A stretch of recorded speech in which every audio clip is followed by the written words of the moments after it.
আসানসোল লোকসভার অন্তর্গত সৃষ্টিনগর করুণাময়ী housing central excise অফিসে বুথ নাম্বার 281/28 রবিবার সকালে ভোট দিলেন আসানসোল পৌর নিগমের মেয়র তথা বারাবণী বিধায়ক বিধান উপাধ্যায়। তিনি এদিন জানান, তৃণমূল কংগ্রেস সন্ত্রাস করে না এবং এলাকাতে খুব শান্তিপূর্ণভাবে ভোট হচ্ছে।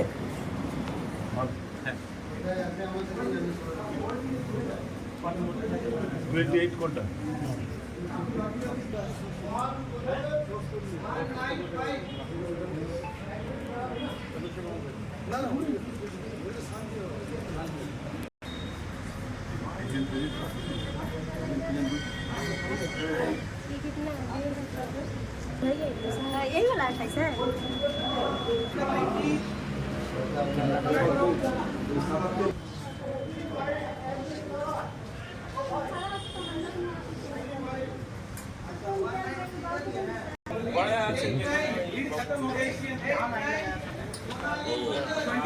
लेफ्ट साइड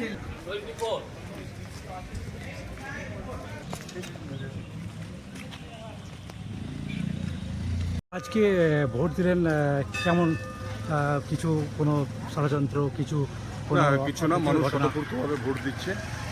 মানুষকে এইভাবে স্বতঃস্ফূর্তভাবে আসার জন্য ধন্যবাদ জানাচ্ছি আসানসোল কর্পোরেশনের পক্ষ থেকে।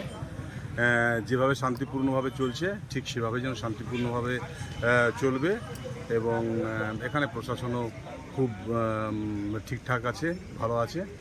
তো সকলকে বলবো আসুন ভোট দিন। দাদা, বিরোধীরা বিজেপি এবং তৃণমূল সিপিএম বারবার অভিযোগ করে যে তৃণমূল কংগ্রেস ভোট দিতে দেয় না বা কোনো অপ্রীতিকর ঘটনা ঘটায়, সেই বিষয়ে কী বলবেন? সেন্ট্রাল বাহিনী রয়েছে, এখানে তো কোনো বলার প্রশ্ন নয়। তারাই তো বলেছে সেন্ট্রাল বাহিনী দিয়ে ভোট করাবে, তাই সেন্ট্রাল বাহিনী দিয়ে চলছে। আর তৃণমূল কংগ্রেস কখনো মারপিটে বিশ্বাসী নয়, কারণ 2011 থেকে সরকারে এসে তারপর থেকে আজ পর্যন্ত সেরকমভাবে কোনো কোথাও কিচ্ছু হয়নি।